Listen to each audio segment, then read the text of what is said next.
How do you earn over $1 million a day selling digital cats on the Ethereum blockchain? The team at Axiom Zen has cracked the code with CryptoKitties.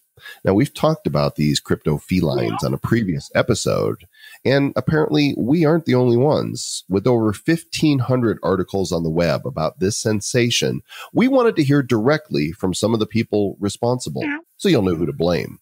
They're going to join us here today in the litter box of the podcast universe. It's episode number 66 of the Bad Crypto Podcast. 5, 4, 3, 2, 1, 0, ignition.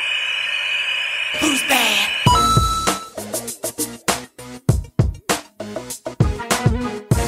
Wait, did you just call us the litter box of the crypto podcast world? Well, it kind of goes with the, the kitty theme, right? Because you got to have a place to go, and Bad Crypto is the place to go. That was one of our original names we were thinking about when we were trying to figure out what we wanted to call ourselves. It was like the Bad Crypto Podcast or the Shitty Crypto Podcast. So I guess, it's kind of on brand. Yeah, I kind of downvoted that one. That was like, yeah, can we just go with bad? What about bad really bad? Bad crap. What about crappy crypto? With crappy crypto? That had some good alliteration. You didn't like that one either. We're the blockchain blockheads, Joel Comm and Travis Wright here on the Bad Crypto Podcast. And once you go bad, you know what happens? You get sad. You never go back. You get sad when you don't listen because we're fun. Those other podcasts out there, I mean, there's some decent ones out there, right? We're definitely not the only game in town. And I mean, I've not heard any other decent podcasts in the crypto space. I don't know. I'm assuming there might be one. Well, there's some of them that are super hypey, right? And I don't buy into that. There's some that are super pumpy dumpy. Yep. They're Humpty Dumpty. And there's some that are just really, Bueller, blockchain. Here's the blockchain, you guys, and this is all about. That's how it sounds like to me. Sometimes I'm hearing them. It's like the peanuts. Out of all of the great feedback we've gotten from you, the citizens of the Republic of Bad Cryptopia, there's always a couple that are like, can you guys just skip all the trying to be funny stuff and just get to the content, please? Just give us the content.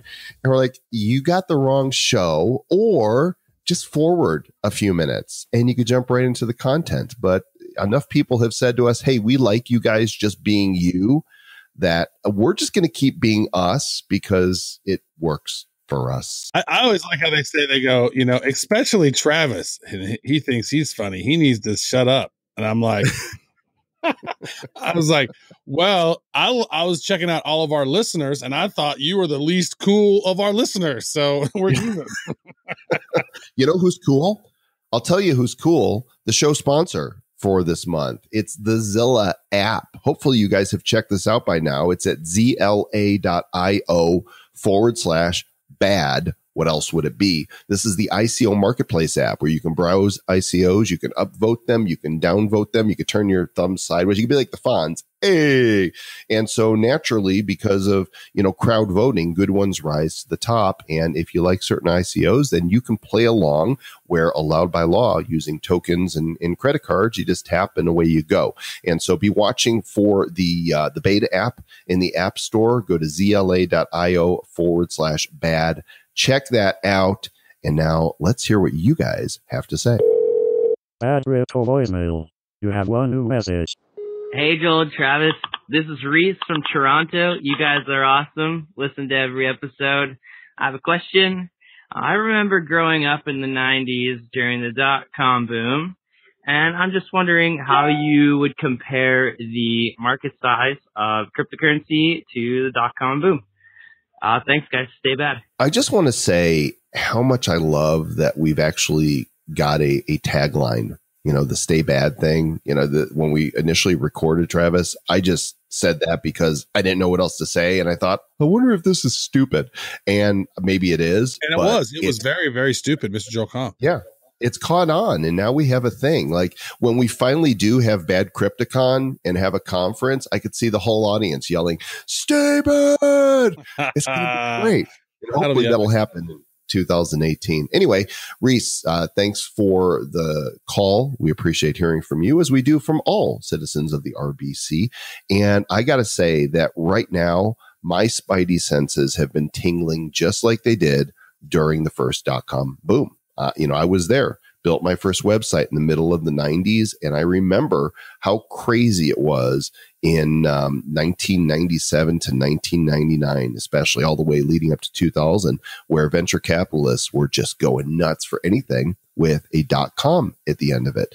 And this feels very much like that to me. How about you, Travis? Well, I look at it from both sides, right? Because I know that the .com bubble, it was about a $7-8 trillion bubble at the time that it finally popped. And with the crypto space, we're sitting at, 500 million, 600 billion, 500 billion, 600 billion, depending on what day you're looking at or what time of the day, maybe 650 billion, maybe 375 billion. Right. Who knows? That could be the same day, Mr. Jolcom. But, and so we're not even over $1 trillion yet. So it seems to me that we still have quite a bit of ways to go, but there is some of that hysteria starting to happen. I think that it really started to take off once Bitcoin, skyrocketed to nearly 20 grand a coin. I mean, as it was approaching 10 grand, like 8 grand, then like 10 grand.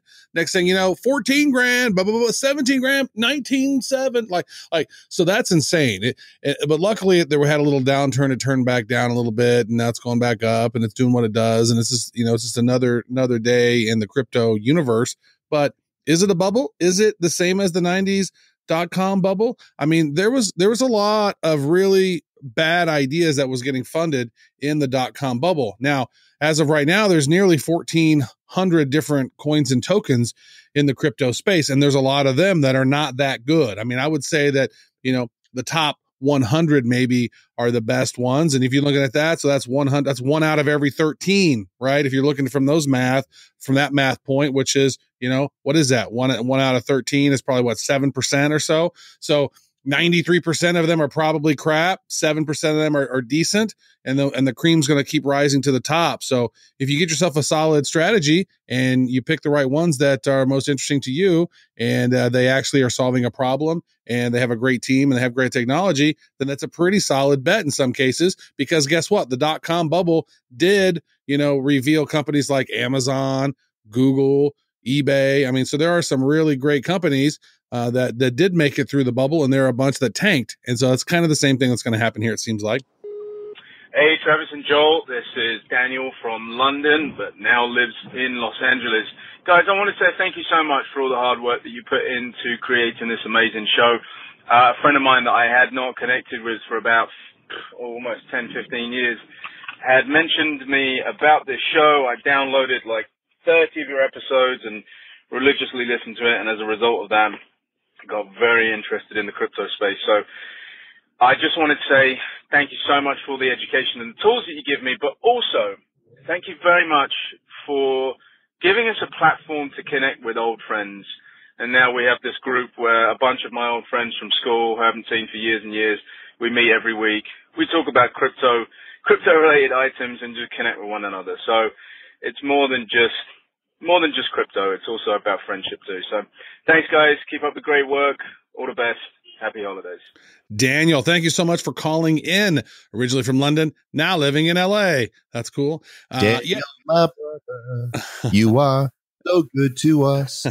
I want to say, you know what? I have been experiencing the exact same thing of this reconnection with old friends from my hometown, right? I grew up in a town, Butler, Missouri, about 4,100 people in that town. And actually, when I moved out of the town, I went to the city hall and I was like, I'm moving and I'm never coming back. So could you change It's not a real place, Travis. That it you is. made that up. And they changed it from 4,100 to 4,099. Next time I came to town, I was like, yeah, I actually have a picture of it somewhere where it says 4,099, and I was laughing. But what's so cool is that I got a Facebook group set up for my friends to help teach them about Bitcoin and cryptocurrency to help them understand it. So it's been a really interesting thing. And actually, I saw a bunch of them during Thanksgiving, so I gave all of them, a half of a Litecoin, and they were amazed that they received it within 10 seconds. And so, it's a cool thing to reconnect your friends over the crypto, and especially over the holidays. So a lot of folks, I know a lot of folks over the Christmas holiday were talking about the cryptos for sure. Probably a lot of people got crypto for Christmas. Bitcoin roasting on an open fire. Crypto nipping at your wallet. Hey, Travis and Joel, this is Clint out of St. Louis, Missouri. I got a question that has to be answered, and unfortunately, I'm a truck driver, so I can't get on the computer and figure this out fast enough. One of my friends got onto Coinbase, and he said he had to give all this information. Like, he had to take a picture of his ID and give his bank account password and all this stuff. And I'm like, wow, that sounds like you're getting yourself set up for fraud. You might need to check that out. So my problem with this is I'm getting ready to get into this for the first time this weekend, and I've been listening to you guys for 2 weeks, and it's been driving me crazy. But I've got everything set up, and I cannot give the portal to my bank to somebody. So what I need to know is, how did people put their money into Bitcoin before there were exchanges, and is that still possible? Thanks for everything you guys do, and stay bad. Well, Clint, in the beginning, people used to take two sticks and rub them together to create fire. And then there was Bitcoin. I haven't been in it long enough to be able to tell you what people did before. But, we had guests on, Travis, that were telling us, in the early days, there wasn't much to it, right? If you wanted to buy something, you send it in the mail? Yeah, I was actually having a conversation with, I believe, Jared Tate, the founder of Digibyte, and there was a couple other people that we were chatting with. And basically, and then we had some other people who had called in and whatnot. So basically what used to happen is, if you wanted to buy Bitcoin prior to Mt. Gox, and there might have been some other exchanges around that time, but Mt. Gox was the main one, and it had that big crash. But before that, if you wanted to buy some Bitcoin, you actually had to connect with somebody who had some Bitcoin, and then you had to send them like cash in a wallet or cash in an envelope in the mail, and hope that it got there, and then hope that, that actually, maybe it was J.R. Willett who told us that story. I don't remember exactly who told us that story, but they had to send money in an envelope and hope that they, were good to go. And you know what? That's how you did it in the pre-exchange day. So maybe if somebody has some crypto who's willing to take your money, one thing you can do, though, is you can do Local Bitcoins as a website that you can go and meet somebody locally and exchange. In a back alley or something? In a back alley, yeah. You can bring big fat stacks of cash with you and then buy some Bitcoin. I don't know, that seems really safe. Yeah, we're not recommending that. That's for sure. The reason the exchanges are asking for identification is to keep, crime out of it. They want people to identify who they are so that they're accountable to whoever their local government is. And of course, Coinbase does make you upload some identification and put information about yourself, because the government's going to want that information and be able to track people who have gains and losses for tax purposes. And, you gotta claim your gains and take your losses on crypto. And we're going to have a future episode where one of our members of the Bad Crypto Mastermind is a CPA who's really digging deep into the whole taxing situation, especially for U.S. citizens. And we're going to be interviewing him in the not too distant future. Love to hear from you guys. The number for the Bad Crypto Hotline is 708-885-9030. And call us. And if you have a question, if you have a comment, if you just want to call and say, stay bad, we're good with that too. Hi, this is Joshua from Michigan. You're listening to the Bad Crypto Podcast. Stay bad. Meow. Meow. Yep, the CryptoKitties just won't go away. $1 million a day, Travis. $1 million. That sounds like a good idea. Yeah, it does sound like a good idea. And I know, a lot of people that are Ethereum diehards don't like the fact that the CryptoKitties have clogged the blockchain. But, good on the team from Axiom Zen for coming up with the right idea at the right time that resonated. And I think they're in number, what are they, the 400,000 CryptoKitties yet?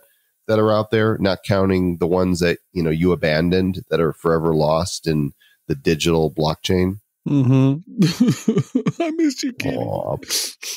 Well, we finally got through to the team at Axiom Zen, and today we're pleased to bring you a discussion we had with Elsa Wilk and Arthur Kamara, and they have some interesting insights into what's happened there at Axiom Zen because of the felines run amok, as well as to maybe some information about what's coming next. So let's do this.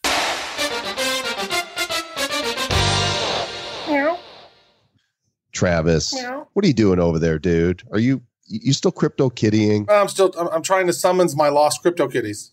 Yeah, you've got orphan CryptoKitties. I have 6 orphan CryptoKitties. Yeah, and they had babies. So I think I might have 7 lost CryptoKitties. And I have a Maine Coon CryptoKitty, which is one of the rare ones. It's lost, and it's sad. I try to put digital notes up on trees outside, but they're not coming home. Well, those of you may remember that just a couple weeks ago, we did a feature on CryptoKitties because we were CryptoKitty crazy. Yeah. Say that 10 times fast. And we're really pleased to have with us 2 members of the CryptoKitty team from Axiom Zen, Elsa Wilk, who is marketing director, and Arthur Kamara, who's with product and engineering for CryptoKitties. Elsa and Arthur, welcome to Bad Crypto. Hi, guys. Thank you so much. Hi. So this thing has been a cultural phenomenon, not to the degree of like a Pokemon, because it's not as accessible for people. The masses don't necessarily understand Ethereum yet, and MetaMask adds this other layer, but our listeners get it. And I know many of them have jumped on. So maybe from your perspective, just kind of tell us, what has this experience been like for y'all? It's been crazy. And it's not as popular as Pokemon yet, and you're right, but that's sort of like the mission or something that we're trying to do is bring blockchain to the masses, right? So having CryptoKitties becoming the entry point or making blockchain more accessible has been our goal, and I think that's great. And it's been crazy. It's been definitely crazy. We didn't expect this much of attention in the first week. We had obviously high goals, but we were expecting this growth within, 3 months. And then all of a sudden we got all the attention and growth within the first 2 weeks. So that's been absolutely a crazy ride. Your tagline should be CryptoKitties, make blockchain meow again. Yes. That's a good tagline. Yeah, so it's really interesting when the uptick in Ethereum trends over the past month or so. It's almost like CryptoKitties is an entry point for some people to realize, like, so what is this? What is this cryptocurrency? And I did some research last night on Google Trends this past week. Ethereum compared to Bitcoin being 100, Ethereum's like a 9. Actually, I think Ethereum's like a 16 maybe, or a 9, and Litecoin's right around that. And blockchain's a 5. So most people still don't know what blockchain is, but they're really learning what these cryptocurrencies are. And this is one of the first real sort of plays that was bringing in the masses into understanding these smart contracts and how you can own a digital good. This seems to be an evolution of digital goods in a marketplace, of being able to own one particular thing. And so this could be very valuable in many different instances. Are there any other areas that you guys are sort of looking into utilizing the smart contract type of solution with other digital goods? Or are you guys just primarily focused on the CryptoKitties for now? So I think this is extremely interesting. And if you think about it, it's not just a new product for the same people. There's now a whole new market, right? A bunch of new people that came to blockchain because of CryptoKitties, because they started to understand the concept of blockchain, started to understand what a smart contract is. So now we're dealing with a potential pressure from all of these users to build all sorts of new, interesting applications, right? So we have definitely the intention of expanding CryptoKitties, but also exploring a lot of different things in this space for this new market that all of a sudden emerged. What day did you guys launch? The 28th of November. So, I wonder here, I'm looking 28th of November, Ethereum was at about $475. And then, of course, it shot up over the last couple weeks or so to over 700. And it's been, batting around that area, just under 600. Do you think that you guys had something to do with that? I never want to speculate around things like that. Well, we're not looking forward. We're looking, here's what happened. Over the last 2 weeks, Ethereum got brought into the public eye, and then it shoots up. That's true. But if you look at what's happened in other cryptocurrencies during that same time, we saw crazy elevations in price on those as well. So I think we might have had something to do with this, but I don't think it was just us. And to be fair, like a lot of the applications in Ethereum have been very theoretical, right? And we came with a product, with a very practical application. So yeah, maybe they're like, hey, you know what? This is applied theory right there, and we can actually build stuff, and people are actually interested in using them.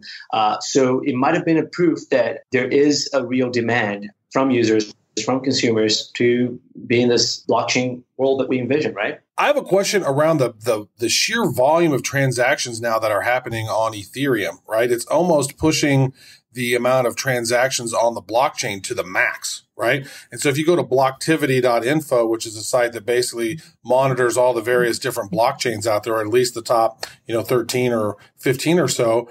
If I'm looking at this thing right now, Ethereum has 909,000 transactions today.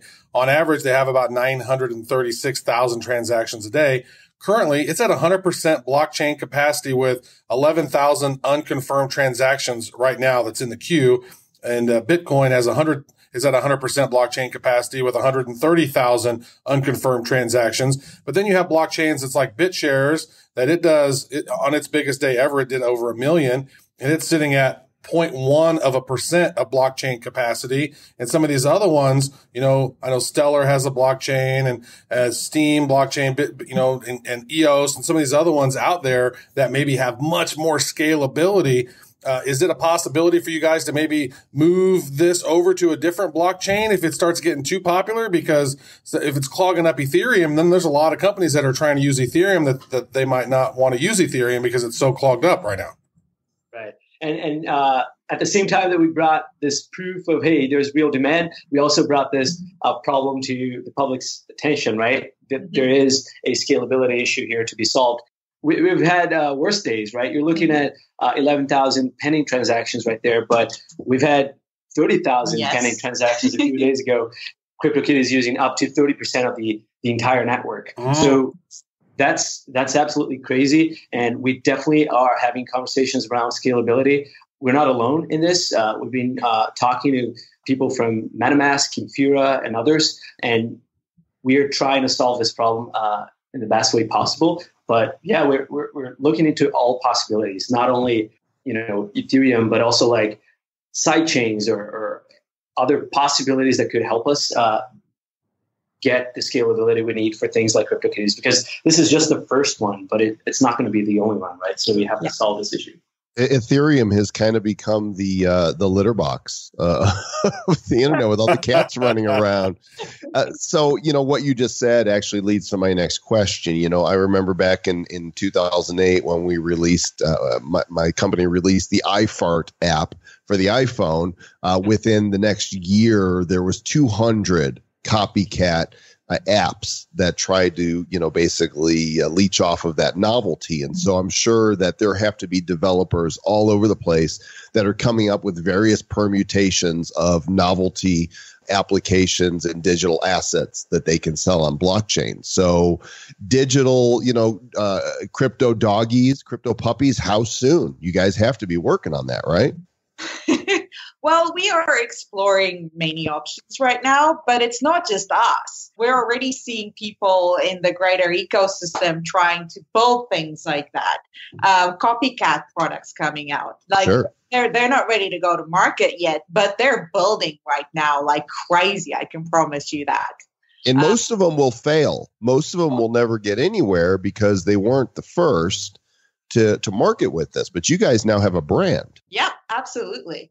And we're very excited by the possibility. And there's also the fact that some of the developers are building stuff with us that enhance the ecosystem of CryptoKitties, right? So there's a bunch of third-party apps that are just emerging all of a sudden. If you go to GitHub and type CryptoKitties, you find over 30 projects or more that are just exploring the possibilities with the ecosystem that we created. But in terms of like other apps, it's interesting to see that we created the standard for ERC 721, which is the non-fungible token standard. It's currently in a proposal mode, but it's now, because CryptoKitties applies it, we are starting to see other dApps use the same standard for their applications as well. So that's kind of good that we are not only creating a dApp, but also setting a standard for those types of tokens for other dApps. Now, can you explain that a little bit? Because there's the ERC20 token. Now, is this the token from the original Ethereum Classic, or is this just a new protocol that they have? It's a new standard. So the ERC20 deals with fungible tokens. So things like altcoins that you can trade. So, for example, if I have a dollar bill and you have a dollar bill, they're equally valued, right?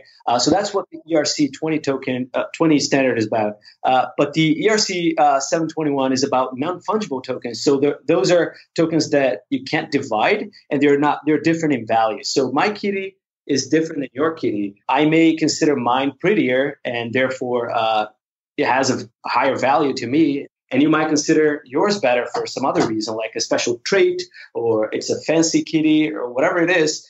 Your kitty doesn't have necessarily the same exact value as mine. So that's what non-fungible tokens are about, and that's what the ERC 721 standard is supposed to deal with. So it's very good for collectibles. And one of our team members, Dieter, was the one who initiated and wrote the specs for the standard. As I Google CryptoKitties, I see congratulations continue to be in order. It looks like you got on Fox News. I see that you were interviewed there, Elsa, as well. So word is certainly getting out to the mainstream, and the words Ethereum blockchain, right? People have heard of Bitcoin.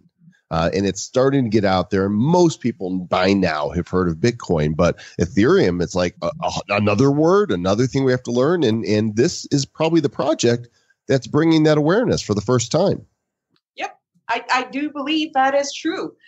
The amount of interview requests we've gotten over the last 2 weeks have just blown my mind. We have people reaching out from Germany and the Netherlands and Brazil. It's really taking the world by storm. It's not just localized to North America. It really is an international phenomenon. I think as you're speaking specifically to Ethereum, I do believe that we're a catalyst for people adopting Ethereum. I see what you did there. A catalyst. We can get into all the cat puns.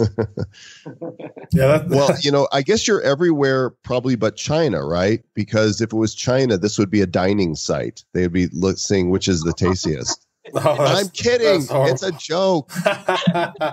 I have a question. So I read an article on The Verge where it talked about this guy has made more money trading CryptoKitties than he did investing in his IRA, which is funny. And so this is one of those things, whenever it first came out, Joel and I were laughing back and forth. I'm like, are we going to put real Ethereum, real magical internet money in and buy these CryptoKitties and magical internet kitties, magical internet kitties? And then we did. And then, so the episode that we did, the bad crypto episode 59, where we talked about the crypto kitty craze, which is probably our funniest one that we've ever done, but people laughed their butts off on that one. We were really cracking lots of jokes.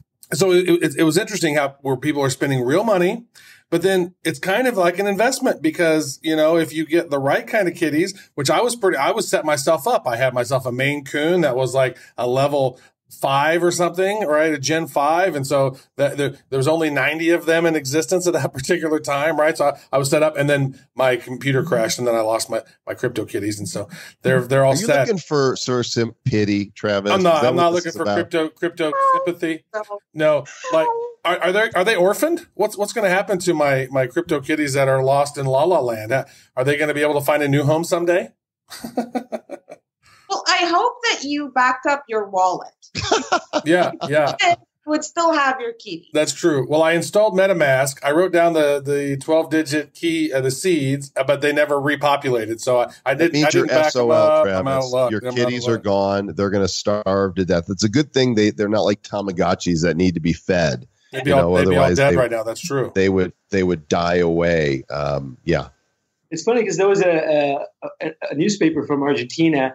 They mistranslated the word breed, apparently. So when they wrote their article, they wrote that you could buy, sell, or feed. Oh, wow.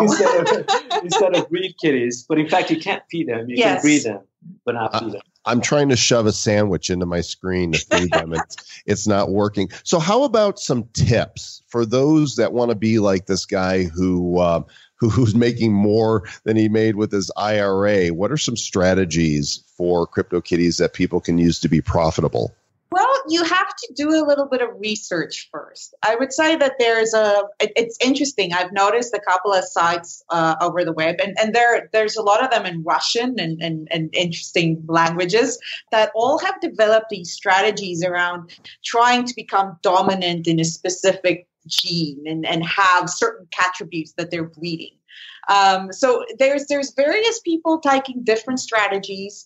I would say that you have to figure out what works for you and which attributes are important to you, and then maybe go and look up some prices and see what cats are going for, and then you can kind of develop your plan, right? Travis, I understand that in Russia they are trying to breed on CryptoKitties for Vladimir Putin that will be able to take over the world, to hack, getting Legion of CryptoKitties to hack American election. That's очень плохо, very bad. How many CryptoKitties are there out there now in the wild? Oh wow, I think it's not counting Travis's lost ones. Yeah. I think it's almost 400,000 right now, probably 360,000. But the important thing is we release Gen Zero kitties for the next year, right? And that's part of our part of the contract. There are only 50,000 Gen Zero kitties, and the rest is going to be basically created by the community, right? People breeding kitties and creating new ones. So how many Gen Zeros are you up to? Gen Zero. So if we go to the marketplace and click all kitties, you'll see that there is a total of 328,000 kitties. That's in total. And Gen Zero kitties, there is, 2,859. So there's only going to be 50,000 kitties ever, and 2,800 are pretty much gone already. So, yeah. And you think that there's a long enough tail on this that it can sustain that many Gen Zeros? Because, I'm looking and it seems like the prices on the Gen Zeros have fallen just a bit from the initial craze. It's crazy because it's fallen, but then now it's gotten up a little bit. Yeah. So I think it depends. It's very hard for us to speculate whether it's going to go up or down. What we're trying to build is a very fun and engaging experience. We think the cats are valuable. We think we can create a very engaging experience. We can continue to enhance the product, and then the value that the user gets from the whole experience. It's fun. It's collectible. You can organize them in certain ways, and that's amazing, right? So if that's going to go up and down in terms of Ethereum's price, I don't really know. Yeah, it's a marketplace, right? It's whatever the current going price the market feels that it can handle at any given point. That's why we're seeing fluctuations in prices for Gen Zeros. It's why we're seeing fluctuations in price for Gen 10s. It's whatever the market determines the value of the kitties are at that point. And another interesting thing about this market is that the concept of scarcity is almost controlled by the users, because there was this situation a while ago where only one user had the Dracula cats, right? So the two Dracula cats belonged to the same person. So he basically controlled the way that was going to be distributed, right? He had that power. And then all of a sudden he decided to breed, and now there's a bunch of Dracula cats. So the scarcity is basically controlled by the users, right? So if people breed a lot of blue-eyed cats, then all of a sudden they're not rare anymore, right? And that's interesting. That's different than fungible tokens, for example. Well, that's awesome. I realized that my CryptoKitty is still the most expensive cat to sire.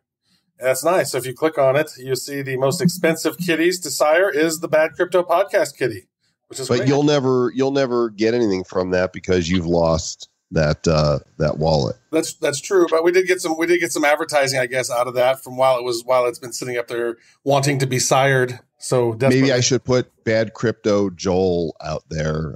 So as I'm looking at these things, yeah, they're staring back at me, right? They're looking at me, and I'm thinking, has anybody approached you yet with licensing for plushies for these or any other real world physical products? My inbox is overflowing. Yeah. No, there's a lot of people with business proposals of various nature, and one of them being like soft toys, all sorts of merchandising options are on the table right now. Yep. I could see CryptoKitties app, really bringing blockchain to the masses through your mobile device. I'm sure you're thinking about that too. Yes. I'm curious about this. Are there going to be any other things that they can do, right? Because so right now it's like you can buy them, you can trade them, you can breed them. Are there any other features that's going to make them more interactive down the road? Yeah, can you smell them? I know there's a lot of requests right now for battling kitties. I don't know if we'll be able to do that, but I know is what people want. Yeah. Interesting. Well, congratulations on your success. The Axiom Zen team, Elsa Wilk and Arthur Camara, CryptoKitties.co. Travis's kitties are gone, but if you go to badco.in/Kitty Joel, I don't know if we set that up or not, Travis, but let's make sure we do now.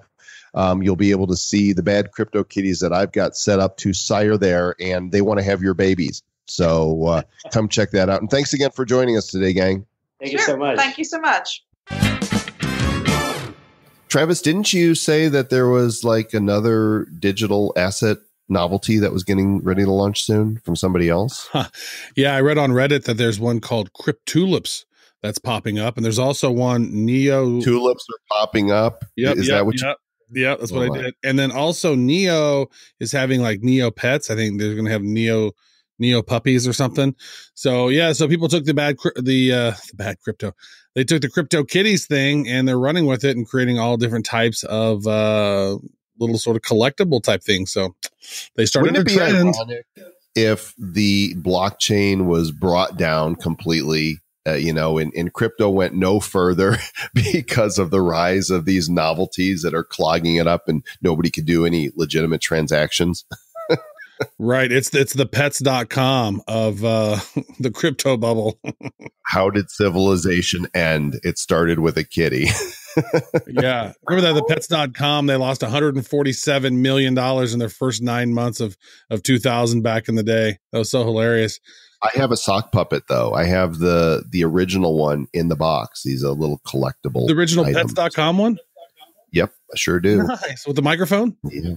With the microphone. Yeah. He's in the box still. He's pretty funny. Hilarious. Somebody bought the license to that. I don't remember who it was, but anyway, I own an original.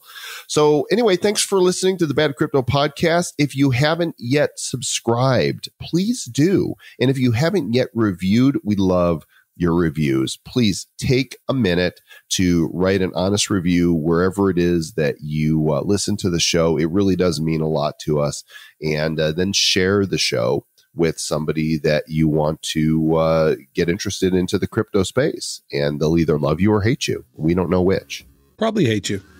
Well, hopefully they'll love you just like I love you, Mr. Travis, right? And I'm so glad that you're on this crypto journey with me. Oh, you're so sweet.